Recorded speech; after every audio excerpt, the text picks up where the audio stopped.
সুপ্রিয় দর্শক, আমন্ত্রণ জানাচ্ছি জেনফার বাংলাদেশ লিমিটেডের জেনফার হেমাটোকেয়ারের সৌজন্যে স্বাস্থ্য বিষয়ক অনুষ্ঠান স্বাস্থ্য যত্ন জানুন এবং সুস্থ থাকুন। আপনাদের সাথে আছি আমি ডাক্তার ফাতিহা শাফি। ব্লাড ক্যান্সারের প্রতিকার ও প্রতিরোধ সম্পর্কে সচেতনতা বৃদ্ধিতে আমাদের আজকের এই আয়োজন। দর্শক, আমরা একটা সময় একটা প্রবাদে অভ্যস্ত ছিলাম এবং সেটি হচ্ছে when there is cancer there is no answer. চিকিৎসা বিজ্ঞানের উৎকর্ষের সাথে সাথে এখন সেই ধারণার অনেকটা পরিবর্তন হয়েছে। আগে আমরা যেরকম দেখতে পেতাম যে মানুষ ব্লাড ক্যান্সার বা যে কোনো ক্যান্সার হলেই পার্শ্ববর্তী দেশ বা উন্নত দেশে পাড়ি জমাচ্ছেন, এখন কিন্তু সেই ধারণা থেকে আমরা সরে এসেছি। তাই আজ আমাদের অনুষ্ঠানের বিষয়বস্তু চূড়ান্ত করা হয়েছে বিদেশমুখী চিকিৎসা আর নয়, ব্লাড ক্যান্সার চিকিৎসা দেশেই হয়। আর এ বিষয়ে কথা বলার জন্য আমাদের সাথে আছেন বিশেষজ্ঞ একজন চিকিৎসক। আমাদের সাথে আজ অতিথি হিসেবে আছেন অধ্যাপক ডাক্তার মোহাম্মদ গোলাম রব্বানী, রক্ত ও রক্তরোগ বিশেষজ্ঞ, অধ্যাপক ও প্রাক্তন বিভাগীয় প্রধান, হেমাটোলজি বিভাগ, চট্টগ্রাম মেডিকেল কলেজ ও হাসপাতাল। আমন্ত্রণ জানাচ্ছি স্যার আপনাকে আমাদের আজকের এই আয়োজনে। ধন্যবাদ আপনাকে। আমরা আজকে ব্লাড ক্যান্সার নিয়ে কথা বলবো। ব্লাড ক্যান্সারের চিকিৎসা বাংলাদেশে সম্ভব, সেই বিষয়টি নিয়ে আজকে আমরা ফোকাস করতে যাচ্ছি। শুরুতেই জানতে চাইবো যে ব্লাড ক্যান্সার বলতে আসলে আমরা কি বুঝি? ব্লাড ক্যান্সার আসলেই যদি আমি খুব বিশদভাবে বলি, ব্লাড ক্যান্সার একটা খুব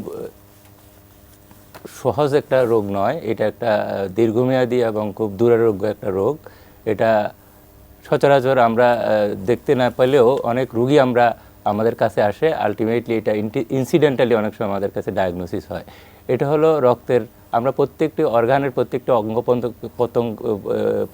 অঙ্গের যেমন একটা ক্যান্সার হয়, একইভাবে একটা বোন ম্যারো নামে একটা রক্ত উৎপাদনের একটা অঙ্গ আমাদের আছে, যেটা হাড়ের ভিতরে অস্থিমজ্জা, বাংলাতে আমরা অস্থিমজ্জা বলে থাকি, সেখানেই রক্ত উৎপাদন করে। এই রক্ত উৎপাদনটা যদি অনেক সময় অনিয়ন্ত্রিত এবং খুব অস্বাভাবিক রকমের হয়, সেটাকে আমরা রক্ত ক্যান্সার বা ব্লাড ক্যান্সার বলে থাকি। আচ্ছা, তো স্যার এই যে ব্লাড ক্যান্সার হচ্ছে, সেটির পেছনে আমরা জানি যে অনেক ক্যান্সারের আসলে এক্স্যাক্ট কারণ এখনো খুঁজে পাওয়া যায়নি। ব্লাড ক্যান্সারের ক্ষেত্রে আসলে কি কি কারণ বা কি কি প্রিডিসপোজিং ফ্যাক্টরস কাজ করতে পারে? রাইটলি বলেছেন আপনি। ব্লাড ক্যান্সারের আসলে সঠিক কারণ এখন পর্যন্ত আমরা অনেক কিছুই জানি না। তবে ব্লাড ক্যান্সারের সাথে যে রিলেটেড কিছু ফ্যাক্টর আমরা এখন পর্যন্ত উদ্ঘাটন করতে পেরেছি, সেটা হলো আমাদের বিভিন্ন ধরনের কেমিক্যালের ব্যবহার এবং রেডিয়েশনের এক্সপোজার এবং বিভিন্ন ধরনের ভাইরাস এবং কিছু জার্ম লাইন, আমাদের যে প্রত্যেকটা কোষের যে মানে শুরু যেখান থেকে, ওই জার্ম লাইনের যদি কোনো পরিবর্তন ঘটে থাকে, যেটাকে বলি আমরা মিউটেশন, জার্ম লাইন মিউটেশন, যেটি কোষের মধ্যে যে পরিবর্তন হয়, সেটা থেকে একটা নিয়ন্ত্রিত কোষ যদি অনিয়ন্ত্রিত হয়ে যায় ওই মিউটেশনের মাধ্যমে, তখনই ব্লাড ক্যান্সারের সৃষ্টি হয়।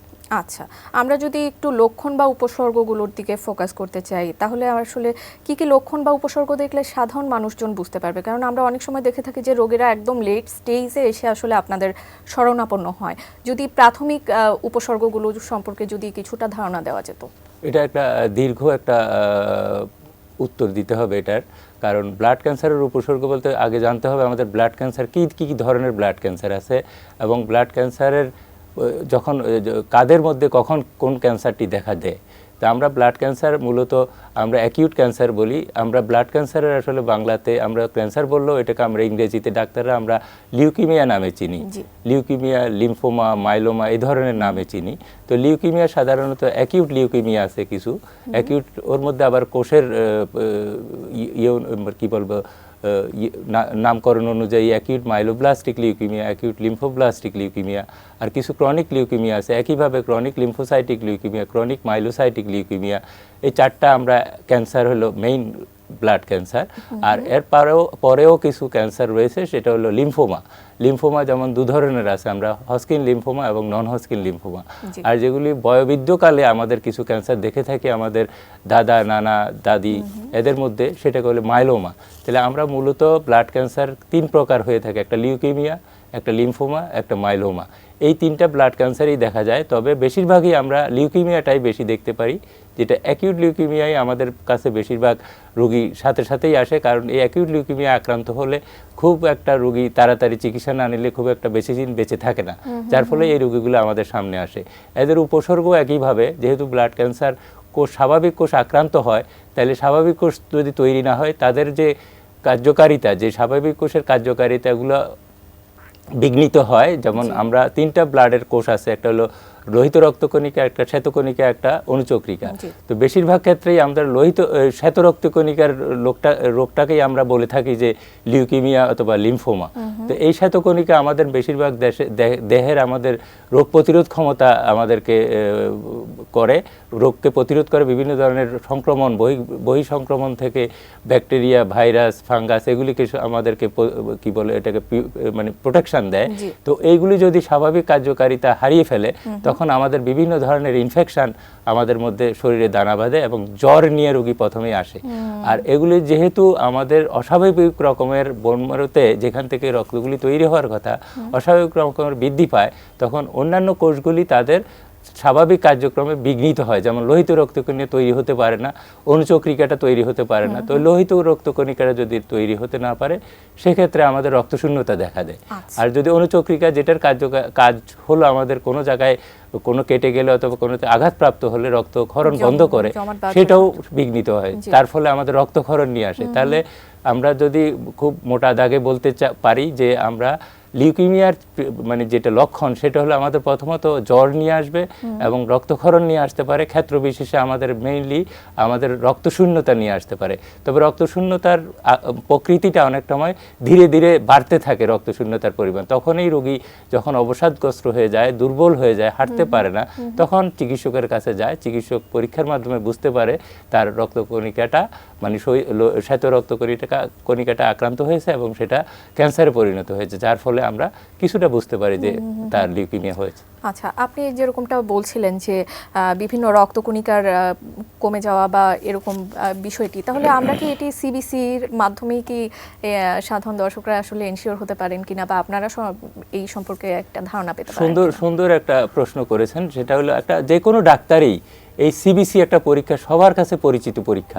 এই পরীক্ষাটা সবাই জানে, সবাই চিনে এবং একটা জাস্ট কেবল স্নাতক ডিগ্রি অর্জন করে যে ডাক্তার হয়েছে, সে নতুন গ্র্যাজুয়েশন করেছে, সেও এক সিবিসির সাথে পরিচিত। এই সিবিসিটা পরীক্ষা করলেই কিন্তু আমরা প্রাথমিকভাবে লিউকিমিয়ার লক্ষণ, আমরা লিউকিমিয়ার ডায়াগনোসিস আমরা অনুমান করতে পারি। এরপর আরও বিশদ চিকিৎসা পরীক্ষা নিরীক্ষা রয়েছে যার ফলে এটা কনফার্ম করার জন্য ওগুলি লাগে। আচ্ছা আচ্ছা, এবার জানতে চাইবো যে এই যে ব্লাড ক্যান্সার হচ্ছে এবং ডে বাই ডে কিন্তু এর হার কিন্তু বেড়েই চলেছে, বাংলাদেশের প্রেক্ষাপটে আসলে ব্লাড ক্যান্সারের রেশিওটি আসলে কীরকম? বাংলাদেশের ক্যান্সার আসলে বহির্বিশ্বে এবং বিশ্বে ব্লাড ক্যান্সার আমাদের যে ইউনিয়ন ফর ইন্টারন্যাশনাল ক্যান্সার কাউন্সিলের সমীক্ষা অনুযায়ী প্রায় 6 থেকে 7% অ্যাকিউট লিউকিমিয়া আমরা দেখতে পাই। তো আমাদের দেশেও এটা খুব একটা কম নয়, আমরা সচরাচরই প্রায় এরকমই দেখি। আমাদের একটা মানে পরিসংখ্যান আমাদের ছিল, সেই পরিসংখ্যান অনুযায়ী আমাদের প্রায় 20 থেকে 30 ভাগ আমাদের ব্লাড ক্যান্সারের রোগী আমরা দেখতে পেয়েছি। এবং বিভিন্ন ধরনের, ওটা সব যে অ্যাকিউট লিউকিমিয়া তা নয়, এটা লিম্ফোমা এবং মেইনলি লিম্ফোমা এবং লিউকিমিয়ার মধ্যেই সীমাবদ্ধ, প্রায় 20 থেকে 20 ভাগের কম নয়। তো এইটা আমরা যে চিকিৎসাগুলি আমরা আমাদের মেইন রুগীরা আমাদের কাছে আসে, তো এটা প্রথমত এটার চিকিৎসাটা মানে কি বলবো, খুবই সহজলভ্য চিকিৎসা নয়, এটা একটা দীর্ঘমেয়াদী চিকিৎসা এবং এটা খুব ব্যয়বহুল এবং চিকিৎসা, যার ফলে সবার পক্ষে এই চিকিৎসাটা গ্রহণ করা খুব একটা সহজ হয়ে ওঠে না, যার ফলে অনেক রোগী আমাদের এগুলো বিদেশে পাড়ি জমাতে হয়, চেষ্টা করে, কিন্তু সব রোগী তো আর বিদেশ যেতে পারে না। যার ফলে আমাদের এই রোগের চিকিৎসাটা যদি আমরা দোরগোড়ায় করতে না পারি অথবা তাদের খরচ অথবা ব্যয়টা কমাতে না পারি, তাহলে রোগীর পক্ষে চিকিৎসা নেওয়া সম্ভব নয়, যেহেতু ব্যয়বহুল চিকিৎসা। তো এটা আমাদের আসলে আমরা চেষ্টা করে যাচ্ছি এবং আমরা অনেকটুকু অগ্রগতি আমাদের হয়েছে যে চিকিৎসায় আমরা কিছুটা আমাদের দেশে এই চিকিৎসাটা দেওয়া এখন সম্ভব হচ্ছে, আমাদের অগ্রগতি হয়েছে এবং অগ্রগতি আরও হবে, সেই ব্যাপারে আমরা যথেষ্ট বিশ্বাসী। এবং কেন মানুষ বিদেশে যাচ্ছে সেই বিষয়গুলো নিয়েও আপনার কাছে আসলে জানতে চাইবো। আমাদের একটি ছোট্ট বিজ্ঞাপন বিরতির সময় হয়ে গেছে, বিরতির পর আমরা আবারও যুক্ত হচ্ছি। দর্শক, সময় হয়ে গেল স্বাস্থ্য যত্ন থেকে ছোট্ট একটি বিজ্ঞাপন বিরতির, কোথাও যাবেন না, আমাদের সাথেই থাকুন।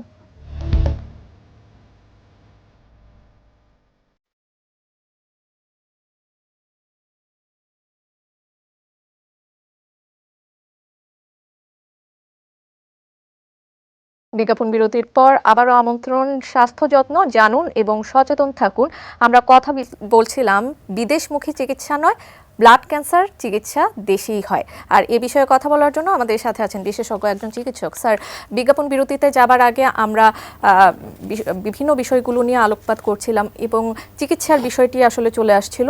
এবার চিকিৎসা প্রসঙ্গে জানতে চাইবো যে চিকিৎসা, ব্লাড ক্যান্সারের যে চিকিৎসা রয়েছে সেটি আসলে আপনারা কিভাবে দিয়ে থাকেন? হ্যাঁ, এটাও একটা ভালো একটা প্রশ্ন আপনার। আমরা আসলে কিভাবে দিয়ে থাকি, প্রথমত একটা রোগ যদি মানুষের হয়ে থাকে তার জন্য লাগে চিকিৎসক, যেটা সব সাধারণ চিকিৎসক থেকে শুরু করে বিশেষজ্ঞ চিকিৎসক পর্যন্ত যেতে হয়। তো আমাদের দেশে যে ব্লাড ক্যান্সারের যে চিকিৎসা করে থাকেন তাদেরকে আমরা ইংরেজিতে বলে থাকি হিমাটোলজিস্ট বা রক্তরোগ বিশেষজ্ঞ বা রক্তরোগ চিকিৎসক। তো এই চিকিৎসকের প্রয়োজনীয়তা আমাদের অনেক আছে। একটা সময় ছিল আমাদের, যেটা 80-র দশকে, আমাদের কোনো হেমাটোলজিস্ট আমাদের দেশে ছিল না। এখন পর্যন্ত আমাদের দেশে প্রায় 180 জনের মধ্যে হেমাটোলজিস্ট তৈরি হয়েছে। তাইলে বলতে হবে এটা আমাদের অনেকটুকু অগ্রগতি। আমরা রক্তরোগ বিশেষজ্ঞ বা চিকিৎসক জনবল তৈরি করতে পেরেছি। 1 2 নম্বর হলো যে রোগীর চিকিৎসকের পাশাপাশি রোগীর রোগ নির্ণয়ের যে সহায়ক যে আনুষঙ্গিক যে জিনিসপত্রগুলি লাগে, যে লজিস্টিক্স, ডায়াগনস্টিক লজিস্টিক্স, সেগুলিও আমাদের দেশে আস্তে আস্তে ধীরে ধীরে আমাদের একটু উন্নতি হচ্ছে। যেমন এই যে বললেন ব্লাড ক্যান্সারের সিবিসি পরীক্ষা আগে অনেক সময় ওই হেমাটোলজিস্টটা করতো না, যার ফলে এই সিবিসি পরীক্ষা অনেক সময় আমাদের রোগটা ধরা পড়তো না। এখন বেশিরভাগ ক্ষেত্রেই আমাদের সিবিসি পরীক্ষা একটু সন্দেহ হলেই আমাদের হেমাটোলজিস্টকে দিয়ে এটা রিভিউ করা হয় এবং আমরা হেমাটোলজিস্টটা অনেক বলে দিতে পারি যে এটা ক্যান্সার হয়েছে। তখন সিবিসি পরীক্ষার যে অগ্রগতি সেটা। এর পরবর্তী যে পরীক্ষাটা বোন ম্যারো পরীক্ষা, বোন ম্যারোর মরফোলজি পরীক্ষা, বোন ম্যারোর আরও অনেক বিশদ পরীক্ষা রয়েছে, যেটা আমরা ইমিউনোলজিক্যাল পরীক্ষা, সাইটোজেনেটিক পরীক্ষা, আরও মলিকুলার পরীক্ষা, এগুলিও আমাদের দেশে ধীরে ধীরে উন্নতি হচ্ছে। সেই পরীক্ষাগুলোর প্রয়োজনীয়তা আছে কিনা সেটাও কিন্তু হেমাটোলজিস্টের মুখ থেকেই আসে। তো হেমাটোলজিস্টই সাজেস্ট করেন এবং আলটিমেটলি রোগটা ডায়াগনোসিসের দিকে যায়। এবং ডায়াগনোসিসের পরবর্তী হলো চিকিৎসা ব্যবস্থা যে আমাদের প্রথমত ব্লাড ক্যান্সারের চিকিৎসা, যে ব্লাড আক্রান্ত হয় তাহলে ব্লাড এফেক্টেড হলে আমাদেরকে একটা নিরাপদ ব্লাড ট্রান্সফিউশন সিস্টেম আমাদের থাকতে হবে। সেটিও আস্তে আস্তে ধীরে ধীরে অগ্রগতি হচ্ছে। এবং পরবর্তীতে যে স্পেসিফিক চিকিৎসা সেটা হলো আমাদের কেমোথেরাপি চিকিৎসা, ফার্স্ট লাইনে কেমোথেরাপি চিকিৎসা। এই কেমোথেরাপির আমাদের দেশে আগে কেমোথেরাপি পাওয়া যেত না এবং কেমোথেরাপির যে পার্শ্ব প্রতিক্রিয়া ছিল অনেক বেশি, যেগুলো আমরা নিয়ন্ত্রণ করতে পারতাম না, যার ফলে আমরা কেমোথেরাপি দিয়ে অনেক সময় রোগী প্রতিমধ্যেই অনেক সময় মরে যেত। তো যার ফলে এই আস্তে আস্তে এই কেমোথেরাপির যে উৎকর্ষতা আমাদের সাধন করতে পেরেছি, আমরা ভালো ভালো কেমোথেরাপি আমাদের দেশেই এখন অনেকটা তৈরি হচ্ছে এবং কেমোথেরাপি চিকিৎসা আমরা অ্যাভেলেবল করতে পারছি। কারণ বিদেশ থেকে আমদানিকৃত কেমোথেরাপির যে মূল্য, এই মূল্য আমাদের দেশের গরিব জনসাধারণ দিতে পারতো না। যেহেতু দেশে তৈরি হচ্ছে, মূল্য অনেকটা কমে গেছে, যার ফলে অনেকটা তাদের মানে সক্ষমতার মধ্যে এসেছে রোগীদের, যার ফলে রোগীরা এই কেমোথেরাপি চিকিৎসাটা নিতে পারছে এবং পার্শ্ব প্রতিক্রিয়ার যে ধরনের চিকিৎসা, ওষুধপত্র, এগুলি আমাদের দেশে এখানে অ্যাভেলেবেল হচ্ছে। যার ফলে আমাদের দেশের গরিব রোগীরাও এখন ব্লাড ক্যান্সারের চিকিৎসা নিতে সক্ষমতা অর্জন করেছে। যার ফলে এটা আমাদের জন্য বলতে পারি যে আমাদের দেশে যেই আগে রোগীগুলা বিদেশের জন্য অপেক্ষা করতো, বিদেশমুখী হয়ে থাকতো, সেগুলি এখন আর তাদের দোরগোড়ায় চিকিৎসাটা পাচ্ছে। এবং হেমাটোলজিস্ট আমাদের প্রায় 8টি বিভাগীয় শহরের মধ্যে এখন হেমাটোলজিস্টের মোটামুটি আনাগোনা দেখা যায়, যার ফলে চিকিৎসার বেশি খুব একটা দূরে নয়, যার ফলে তাদের বিদেশমুখীতে অনেকটুকু আমরা লাঘব করতে পেরেছি বলে আমার মনে হয়। আমরা আমাদের প্রতিপাদ্য বিষয় আসলে যেটি বিদেশমুখী চিকিৎসা আর নয়, ব্লাড ক্যান্সারের চিকিৎসা দেশেই হয়। কিন্তু দুঃখজনক হলেও সত্যি স্যার, আমরা যেরকমটা দেখতে পাচ্ছি যে বাইরে আসলে চিকিৎসা নেওয়ার প্রতি আসলে রোগীদের খুব একটা আগ্রহ থাকে এবং তারা মনে করে যে দেশে আসলে ওরকমভাবে চিকিৎসা হয় না। এর ফলে যারা মধ্যবিত্ত, তারা মধ্যবিত্ত থেকে নিম্নবিত্ত হচ্ছে এবং যারা নিম্নবিত্ত তাদের অবস্থা আরও শোচনীয় হচ্ছে। ডে বাই ডে এই জিনিসটা কিন্তু আমরা দেখতে পাচ্ছি। এর পেছনে আসলে কারণ কি? আমাদের দেশের যারা ডাক্তার আছেন তাদের প্রতি রোগীরা কেন আস্থাহীনতায় ভুগছেন? খুব একটা ভালো ইম্পর্টেন্ট প্রশ্ন।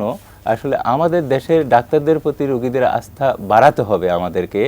আমরা রোগীদের সাথে অনেক সময় দিয়ে রোগীদের কাউন্সিলিং করে রোগীদেরকে যদি বোঝাতে পারি আপনার এই চিকিৎসাটা, এই রোগটা সঠিকভাবে রোগটা নির্ণয় করে তাকে কনভিন্স করতে হবে যে আপনার এই রোগ কী হয়েছে, সে যাতে এটার মধ্যে কোনো কনফিউশন সৃষ্টি না হয়। তো তা আমাদের প্রপার কাউন্সিলিং দরকার আছে রোগটা হলে তাকে। আর ব্রেকিং অফ স্যাড নিউজ অনেক সময় হঠাৎ করে বলে ফেললে রোগীরা অনেক সময় মানসিকভাবে ভেঙে পড়ে, এই জিনিসগুলো মাথায় রাখতে হবে, তাদেরকে কাউন্সিলিং করতে হবে। এই রোগটা আপনার বিভিন্ন ধরনের ক্যান্সার রয়েছে, কিছু কিছু ক্যান্সার যেমন আমি বলে থাকি ক্যান্সারের অনেক ধরনের প্রকৃতি আছে। ক্যান্সার মানেই নো আনসার, আপনি যে কথাটি প্রথমে বলেছেন সেটি নয়।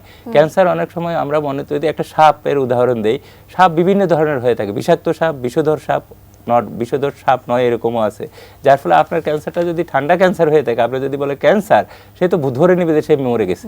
যার ফলে যদি বলি যে এটা ক্যান্সার, কিন্তু আপনার সাপের সাথে তুলনা করলে এটা যদি বিষধর সাপ নয় বলে থাকি, তাহলে কিছুটা সে প্রাণে পানি পাবে, যার ফলে সে চিকিৎসার প্রতি আরো বেশি আগ্রহী হবে এবং চিকিৎসাটা ঠিক মতো নিবে। আর চিকিৎসা যদি ডায়াগনোসিসটা ভেরি ইম্পর্টেন্ট, ডায়াগনোসিসটা আমরা সঠিক চিকিৎসক দিয়ে যদি ডায়াগনোসিস করতে পারি, যেমন আমাদের দেশের বেশিরভাগ এখনো পর্যন্ত রেফারেল সিস্টেমটা ভালো হয়নি। আমাদের অনেক সময় ব্লাড ক্যান্সার হলে পরে অনেকেই নন ক্যান্সার ডাক্তাররাও চিকিৎসা দিতে সচেষ্ট থাকেন, অনেক চেষ্টা করেন, কিন্তু সেটা থেকে সরে আসতে হবে। তাকে অবশ্যই স্পেসিফিক ডাক্তারের কাছে রেফার করতে হবে, সঠিক চিকিৎসাটা যাতে সে নিতে পারে, এবং সে সঠিক চিকিৎসায় ঢুকতে পারলে পরে তার রোগের চিকিৎসার তার উন্নতি সে নিজেই বুঝতে পারবে যে তার চিকিৎসা রোগ উন্নতি হচ্ছে।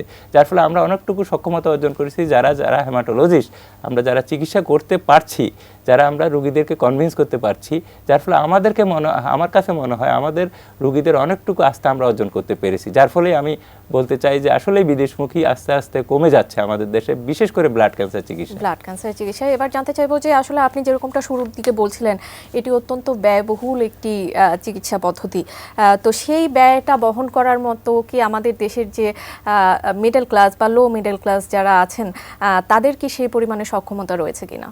এই জিনিসটার মধ্যেই আমাদের একটু ঘাটতি রয়েছে, সেটা আমি বলবো, যদি অস্বীকার করার কোনো উপায় নাই।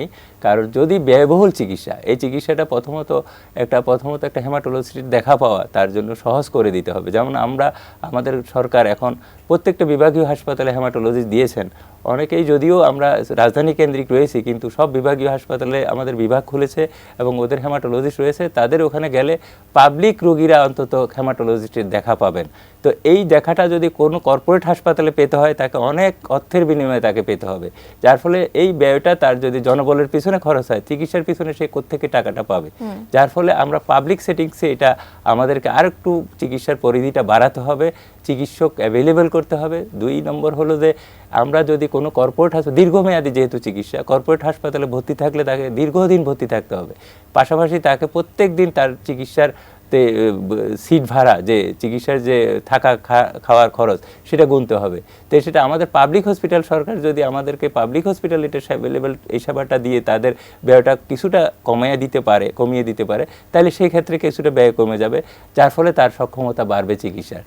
আর দীর্ঘমেয়াদী চিকিৎসা, আর 3 নম্বর হলো তার চিকিৎসাটা ঠিক মতো হচ্ছে কিনা, মনিটরিংয়ের যে সাপোর্ট সিস্টেম, ডায়াগনোসিস এবং মনিটরিংয়ের সাপোর্ট সিস্টেম, এই ইনভেস্টিগেশনের যে ফ্যাসিলিটিগুলো আমাদেরকে পাবলিক হসপিটালে অ্যাভেলেবল করার চেষ্টা করতে হবে, এবং ঠিকমতো আমরা যদি করতে পারি তাহলে আর কর্পোরেট অভিমুখী হতে হবে না।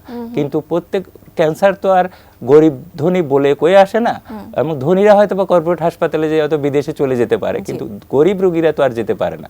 তাদের যদি এইসব ক্ষেত্রে যদি এই ব্যয়টা তাকে দিতে হয়, এই ব্যয়টার পিছনে যদি খরচ করতে হয়, তাহলে চিকিৎসার যে কেমোথেরাপির যে কস্ট যতটুকু, ওইটাও খুব একটা কম নয় একদম, তো সেটা অন্তত সে বহন করতে পারে না। যার ফলে আমরা যদি কিছু সাপোর্ট এদিক দিয়ে দিতে পারি, তার থাকা খাওয়ার খরচ, ডায়াগনোসিসের খরচ, যার ফলে সে অন্তত চিকিৎসা যতটুকু অ্যাভেলেবেল আছে সে করতে পারে, সে অন্তত তার সক্ষমতার মধ্যে থাকবে, যার ফলে অনেক ব্যয় কমে যাবে এবং প্রত্যেক রোগীরাই ব্লাড ক্যান্সারের চিকিৎসা অন্তত দেশেই পাবে।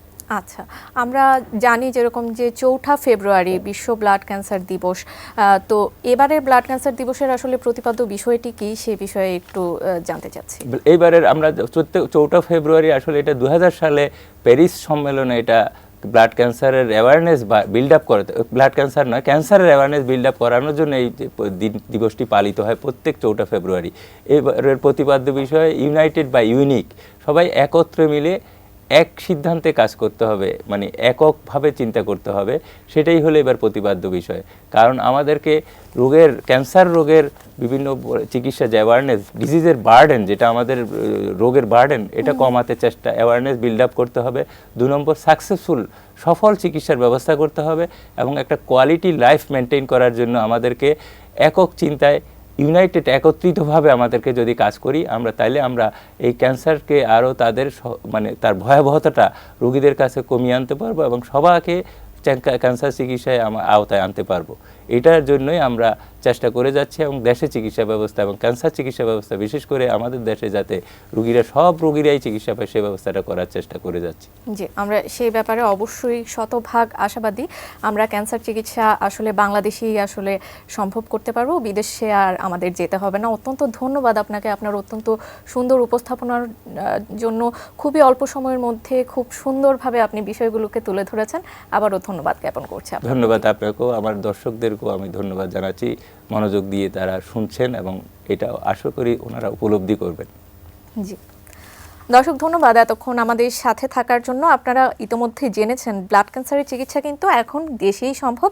আমাদের আর কষ্ট করে আর বাইরে যেতে হবে না। আমরা দেশের টাকা দেশেই রাখি এবং দেশের উন্নয়নেও আমরা সেই অর্থে কিছুটা সহায়তা করতে পারবো। পরবর্তী পর্ব দেখার আমন্ত্রণ জানিয়ে আজকের মতো এখানেই শেষ করছি।